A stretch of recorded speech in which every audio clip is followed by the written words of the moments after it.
the big criticism is that India is growing without creating enough jobs. Explain this to me. So this is actually not true. The best data we have on job creation is in fact the PLFS. Okay, anybody else who is talking about is just giving anecdotal data. Oh, I have an uncle who has a son whose friend cannot find a job kind of data. Real data is PLFS. PLFS clearly suggests that there is growth in employment. There are other indicators as well, EPFO, etc. But PLFS is the best. But even the other ones also suggest. And the other simple one is just you go and talk to large companies and see, is it the case that they are able to hire easily at certain price points? And all of them will tell you that they are having to push up their wages, which tells you that the wage market must be, certainly not weakening. If anything, it is tightening. And certainly, I think that is a fair thing because we also have done consumption-driven surveys in recent years. And my colleague Shamika Ravi has written a paper on this recently. Yeah, and you can clearly see that, the number of Indians who have got all kinds of things from fridges to, some sort of a scooter or car, etc. has dramatically gone up in percentage terms. So the number of households in India who have, using cell phones or various kinds of electronics or refrigerator and so on has dramatically gone up. And this is this is not just basic stuff. Like even a decade and a half ago, most Indians did not even have a toilet. And we now have a situation where most Indians actually, almost all Indians have a toilet at home. And in addition to that, have now got all these access to potable water, those kind of things. Things are getting done. Yeah. So to say that this is happening without any job creation is absolutely not a reflection of reality. It's not any job creation, but we need to create 80,000 jobs a day or something like that, and several lakh jobs a month. So you have to be a little careful with those statistics. Yeah, but it is a large number. Because do remember there are people retiring, passing away and so on. So some natural job creation anyway happens. But we are a high growth country and there is no example in history of any country growing for a long period of time and not generating jobs. This idea of jobless growth is an utterly fictitious idea. Every country is fighting this. Whether it is the developed economies of the West or if it is struggling economies in Africa, everybody is struggling with trying to find solution to the jobless growth So problem. I am objecting to this idea. There is no such thing as jobless growth. All technology leads to a churn. Okay? So for example, when you created the internet and so on, certain kinds of jobs got wiped out. But jobs like podcasters popped up. Who would have thought that social media's influencer or podcaster would be a job profile? True. Who thought that Zomato or ordering online would be a job profile? But these exist. So every technology will destroy some jobs. But the history of technology since the Industrial Revolution every time has created more jobs than it has destroyed. So far, it has not happened. Maybe something will change, but there is no evidence yet of more jobs not being created through these cycles. Okay. And so this is being true also here. We are creating enormous numbers of new jobs. Some of them are high quality jobs. After all, almost every large company in the world now has a GCC in India. Those are all jobs. Yeah.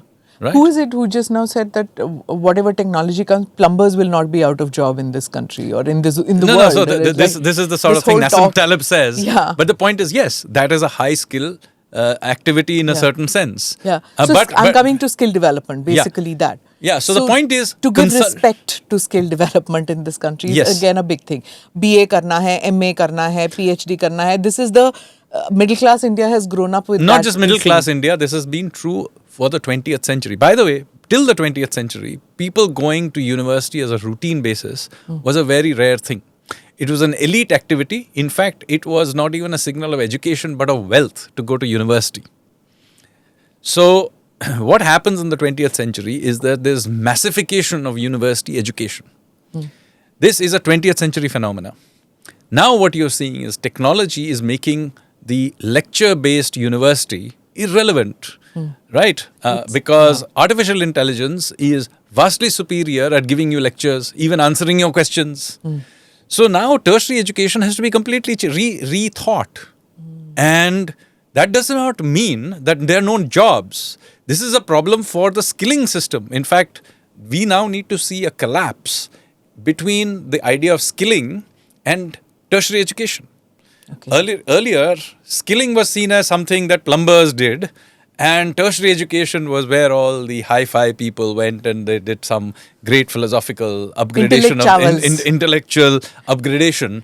But we are just going to discover that that is going to collapse, because you are going to see a situation where I can learn pretty much anything about any subject online and get reasonably good at it. I can have random economists becoming ship designers. We saw the disruption happening even when we were in university. The coaching centers which were coming about. Yes. That disruption had begun. Yes. So, for example, what NIIT did more for creating Indian software sector than all the other degree walas combined. It was just about beginning. I remember when we were getting into college and all that if you didn't get into IIT, then you get into REC. If you don't get into REC, then you got into NIIT, and then it became the NIIT people were doing it on the side. I mean, many people may be doing an English degree and doing NIIT in the evenings. On the side, but then slowly So this will become the standard, because at any age you can learn you will need to learn new skills all the time. The current system is what? You go to university till age 25. This is the reform that you are thinking was going to happen. Well, this is going to happen whether I reform my system or not. Okay. So what used to be the case that till 25 you got some education, but because knowledge is stable and technology is, relatively speaking, in the context of a lifetime of a person, over 30 years is relatively stable. You have, therefore, that education takes you through. Okay? And so, today what will happen is, in a high changing environment, the guys in their 50s who are now in their positions of power are the most outdated guys in the system taking decisions.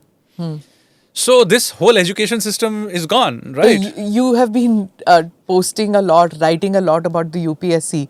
And this obsession, national obsession to take the UPSC. Yes, it's a complete waste of time, because frankly... You and I are products of that, in the sense that our parents were, and it may have been a great idea in the 1960s, but times have changed. I mean, being a stenographer may have been a good option for somebody in the 1940s. So what?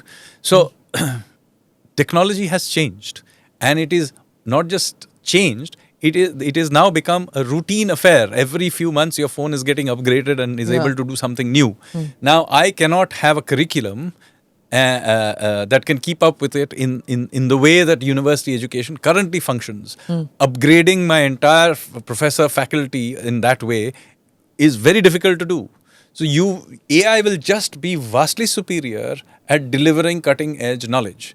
Now that doesn't mean that universities have nothing to do. They're just that doing it the way they're doing it today is a waste of time.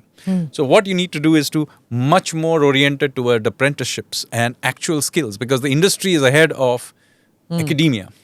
Right? So you need to get people into jobs early. In fact, there are people like Elon Musk or Vembu here in India who and I subscribe to it, that you should actually think that at 18 people find jobs. And they go to work and they do degrees on the side. And, immediately somebody will say, oh, but what about the social aspects of going to university?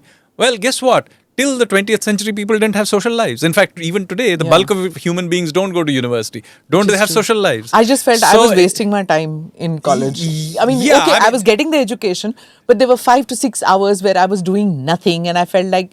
Well, I hardly ever attended the class, so I enjoyed university, but it had nothing to do with attending class and imbibing. Yes, you can do so much more, because today technology is there. I would have thought, if systems allowed me then, I would have preferred to be at work at 18.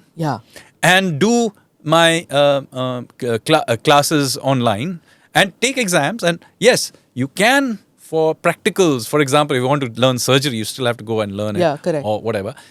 For those kinds of things, you have classes. So different models, Different right? And models need different to- modules yeah, this- also. yeah. So this universalization, which the BJP gets attacked for, that you want to universalize and you want to make one model for the entire country for everything, including education. Now, But that This can is be, more- then you see, it can be free and open. So already the IITs, this morning only, they announced that if you want to leave after 3 years, you'll get a BSc from IIT. And I think IIT Madras or somebody has just issued this. I think it's great. And I think this should be allowed. So Okay. there are many things in the new NEP that allow for this freedom. The problem is it also includes in it outdated ideas like 4-year university degrees. Why do you need to go to university for 4 years? If I can do 3 degrees in 1 year, that's my problem. It's going to cause disruption in many ways, and that disruption is good, you feel. right? Absolutely good. Yeah. We need to embrace it. Artificial intelligence needs to be embraced. And will it cause a great deal of disruption? Yes, it will. But those of us who imbibe it fast will be able to use it as a tool to upgrade ourselves. After all, what is technology? Technology is basically something that allows a low-skill person to do a high-skill job. Okay. So now somebody with lower skills can do things that would have required a lot of training and education earlier. So it would have taken you a long time to reach the level of knowledge of a top-end lawyer. Today, AI can make a 18-year-old with a high school degree be able to get to at least some part of the journey. Now you may still need some, at the margin, non-codified knowledge of a lawyer will still be needed. But 80% can be done. Sanjeev, you are an economist, you're an academician, but you're also sitting in bureaucracy. You're sitting with the bureaucrats around there formulating policy. Do you see them adapting to this new world? I think you will be surprised how fast Indian bureaucrats adjust. I think the mental image of Indian civil servants needs to be upgraded a little bit. Okay. Now, I'm not speaking for every single one, but anybody who knows me knows that I am an extremely disruptive person. Yes, that's what I want to know. That you're a lateral entry. How do they accept you and your radical ideas? And you will be surprised how many of my radical ideas have been implemented just in the last few months. And so you will be also surprised to know that there are several fairly radical civil servants in the system. Like, for example, you have Mr. Rajiv Gauba, who's been given the job of doing the reforms. He's now in Niti Aayog, but former cabinet secretary. And you have seen a slew of reforms which are driven by his office. I work very closely with him. And there are many others as well. So what it requires, you see, as in any large number of people, there are always 20-25% of the people who want to go out, do stuff, are adventurous, intellectual, want to be intellectually challenged. And there are always 20-25% who don't want change or are, etc. And then there are 50% who go with whatever is the prevailing culture. There'll be true of your organization as well. Culture has... You see, there are also those status quoists who have benefited for generations from that. And they're going to perpetuate, or they want to perpetuate. Absolutely. So this will be true of any large, even in a corporate it will be true. Of course, yeah. So the question is, therefore, who is the leadership? So in a government system, it's the political leadership. So if the political leadership provides opportunity and encourages the change makers, the reformers, then the overall culture also shifts. It's not just they succeeding. About 50% who are generally go with whatever is the prevailing culture will also shift to that. Suddenly you will have 80% of the system delivering in a particular direction. So what is that one reform that India hasn't tackled as yet, which keeps you awake at night? Well, I sleep very well, so it doesn't keep me awake. But I would say that I think if you see all the big central government reforms that needed to be done, labor laws done, insolvency and bankruptcy, cleaning up of the banks, now more recently pulling back all the QCOs, the quality control orders. I think at the central government, we have now reached a point where our systems are reasonably good. I'm not saying you can't improve it. There are some more things we can do. I think if you saw the Honorable Finance Minister talked about cleaning up the customs system and so on. Supply side reforms also. Mostly what we are doing is supply side reforms. I am a supply side person. I have no question about it. That doesn't mean we don't care about the demand side. The demand side, however, is managed as a stability, not a driver of growth. So we are very much into macro stability. So we do pay attention to the demand side, but you will see we are very, very conservative. Even at the height of COVID, we made sure the monetary and fiscal side was very restrained. So that has resulted in good things. It has anchored our system. It has brought inflation down structurally. But that is not what generates growth. It creates the stability of the system to do the supply side part, which are all these process reforms, the structural reforms that we are doing. And you will see a few of them announced all the time. I write extensively about them. So that is what generates the forward movement. It's like a bicycle. There is a balance part, which is the demand side, and there is a forward movement, which is the supply side. Now, if you try to generate forward growth through the demand side, for the most part, it will generate bad outcomes, except during a shock.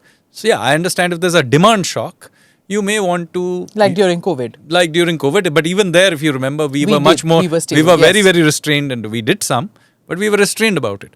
So this is something we think about a lot, and we are doing continuous reforms. Now, on the central government front, we are doing very well. But the next generation of reforms has to be about something somewhat different. And there are two things that I have spoken about extensively. One of them is we've got to be serious at some point about judiciary and judicial and legal system reforms. Correct. Yes. Right? This is something absolutely critical. The second thing, we have got to do something about municipal management. This is not a central government thing. Yes, we have got to do something about our cities. Yes. So let me explain. 35 years ago, when I was at university, I used to think that our cities are badly run and the amenities are poor and so on because we were a poor country. And it was true. But now 35 years later, we have certainly become richer than that. We are still poor maybe by global average or whatever, but we are certainly radically richer than we were 30 years ago. But our cities have not really improved. The odd metro system may have come in, etc. But by and large, the quality of life of our cities is not very much significantly better in the public sphere. The private sphere may be different. Better restaurants are there. We have removed, they have replaced the old movie theaters with now fancy multiplexes, etc. From the private sphere, it has upgraded. The public spaces, however, have not really upgraded for the most part. And this is something we need to take seriously. Compare that with, for example, Vietnam, country which is roughly at the same per capita income. You go to Ho Chi Minh City, you go and look at the public amenities. They are clean. There's not a case of a lot of money to be spent. This is a matter of civic pride. So we need to think through our municipal management, and it is not that we cannot clean them when we set our minds to it.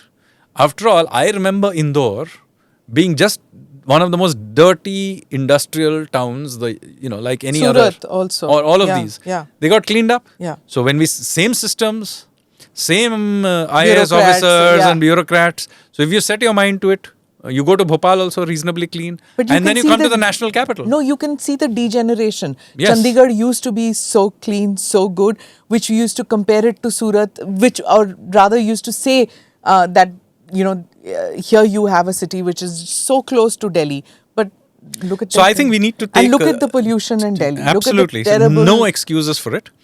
There are many reasons for it. First of all, as a people, we need to get serious about what the issues are. So, unfortunately, we'll have pointless debates about Diwali, which has nothing to do with it. It's one day, and that day, by the way, if you look at the statistics, barely different from the day before or after.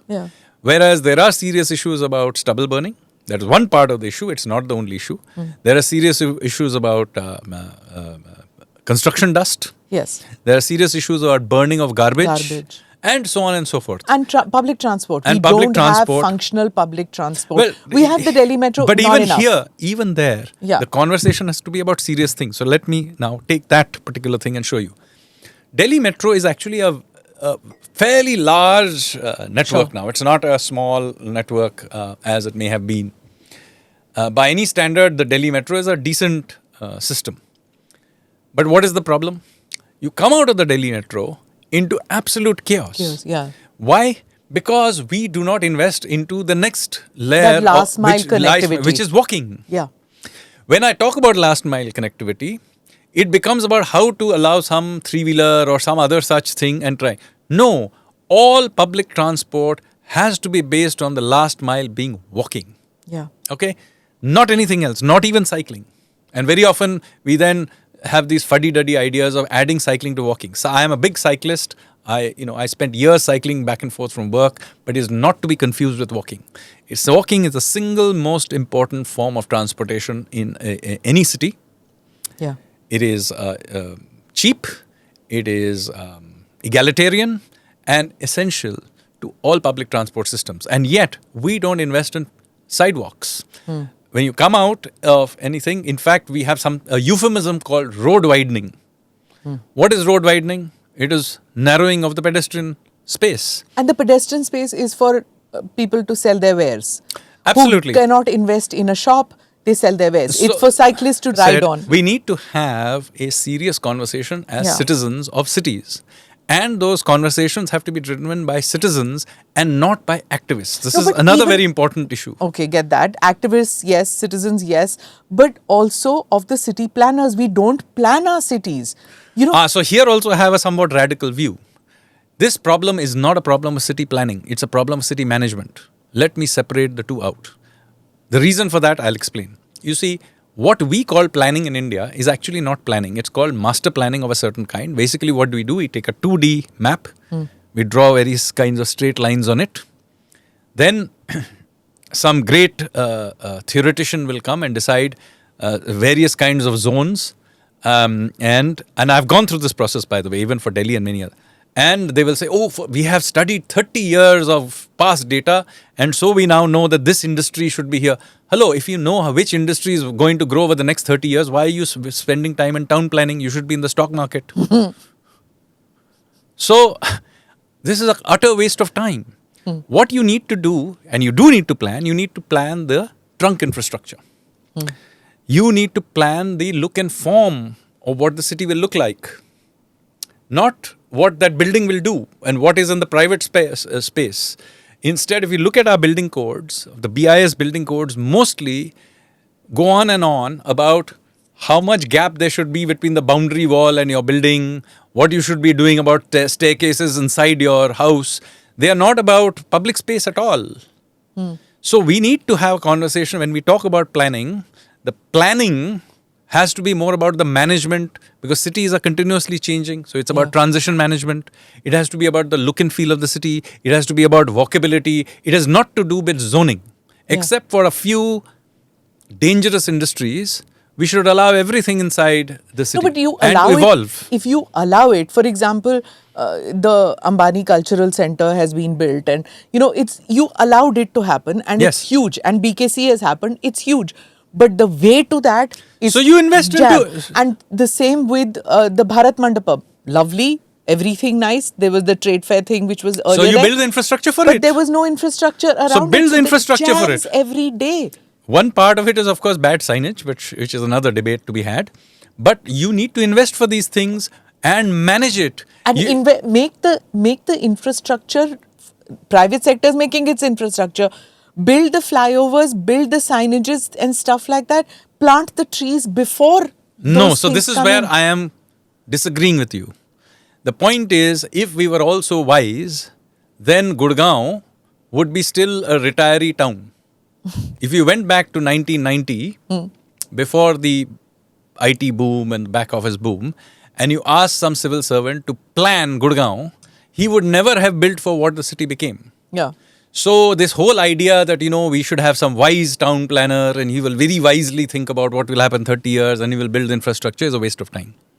You've got to do this as it happens. No, but I went to Naya Raipur and they have done everything. They've built the roads and has Naya Raipur succeeded? No, it's an empty spaces. It'll never be anything if you do not allow it to evolve. That's the point I'm making. Even in Haryana, let's go to Chandigarh. Why didn't Chandigarh, which is supposedly planned, become the hub of all this great BPO and all of these kinds of activities? Because it couldn't be done there. Because Le Corbusier, who was the great town planner, never envisaged that you would have essentially large white-collar factories. Gurgaon, for all its failures, simply allowed it to happen, maybe through all kinds of breaking of rules. But if we had gone with the so-called building codes, we would never have, that sector would not have emerged. So rather than complain about changing times, What is the adapt to solution? it. How do so you build start? for it. Okay. Continuously invest into it. And that requires many of the things that you now need to invest into Gurgaon do not need you to have some great planning. Removing garbage did not need planning. You knew if there is a city, it needs garbage removal. Yeah. It does not need great imagination to think that, the green spaces being taken over by wine shops is not great for environment. I have nothing against, I'm not a teetotaler and I have no problem with wine shops being there. But does every green space have to be taken over by one? Yeah. And you don't need every 2 miles, you don't need a wine shop. Yeah. So you need to manage the city. So do not let off today's city managers on grounds that there was no planning. All cities evolve, all living cities evolve forward by continuous upgradation and management of transitions. Sanjeev, you've also heard about millionaires and sons and daughters of billionaires leaving the country. 23,000 millionaires have left India since 2014, supposedly. It's a major reason. It's not tax. Many people say it's because of tax. Well, reason. some people will. Yeah, okay. Some will make the excuse Whatever. or genuine. I don't know that we can tax But or whatever. it's the quality of life. So one part of it is quality of life to some extent. Yes, I can have some sympathy on air quality and issues like that. But let us also be very, very clear. Some part of it is that we are not seeing enough churn in our business elite. And so what is happening is that if you create a business elite which is relatively static, after a few generations, they will lose the fire for innovation and they will ask for protection of their industries in India while they set up family offices in Dubai. Every elite will do it across the world, nothing unique to even India. So this is very, very important, therefore, that you keep renewing your elite. That is the reason I talked to you earlier about the ambassador car problem. Okay. After all, there are, in the same Bangalore, which all kinds of problems, there are startups doing amazing things. Yes, sure. Those kids are sitting there in somebody's backyard or garage or something and doing new things. So why does it need these millionaires' children to be sitting in Dubai? They don't. So let us not excuse our business elite who are not investing in R&D. They are using their occasional CSR activities as some sort of a substitute for the hard work of being knee-deep in the mud of their factory doing shop floor work. And this happens to every few years to every elite, not just an Indian. This has happened to... It doesn't worry you? No. So the key solution to this is to keep our system open enough that it allows for continuous churn. This is why I'm a big, big believer in insolvency and bankruptcy. You have to allow continuous insolvency and bankruptcy. Yes. You have to be completely okay with large companies dying continuously. So, if you go back to 2017, you will remember our banks were in very bad shape. Yeah. How did we clean them? We absolutely bankrupted some of India's largest companies. Did it make our corporate sector weaker? No, it came back much stronger. And we have to allow this continuously. We allowed Jet Airways to die out. That allowed for some other airlines to grow. If those companies are unable to keep up with, better compliance with airlines, civil aviation norms and so on, we should have no problem with allowing this kind of churn to happen. Since you talked about civil aviation, let me come to that. The criticism is that your government allowed for this duopoly to exist. The other airlines fell off. And as a result of that, the customers are suffering. No, so I have a different view on this. We should allow continuous churn.